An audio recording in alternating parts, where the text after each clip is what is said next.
Edirne Cumhuriyet Başsavcılığı'na soruyorum. Bu nasıl iştir yani? Siz görevinizi nasıl yapıyorsunuz Sayın Vali, Sayın Cumhuriyet Başsavcısı? İliniz sınırlarında çok vahim bir olay yaşanıyor. Anayasa Mahkemesi'nin ihlal kararından sonra serbest bırakılan insanlar bir anda kayboluyor veyahut da kaybediliyor.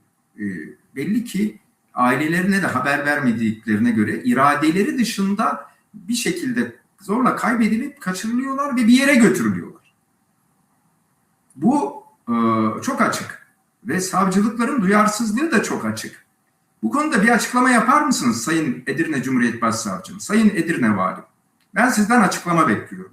Aylardır soru önergesine cevap bekleyen bir milletvekili olarak bir açıklama bekliyorum. Sayın avukatımın söyledikleri son derece vahim, bu duyarsızlık, bu örtbas çabasını görüyorum ve son derece vahim buluyorum. Sayın avukatım lütfen devam edin.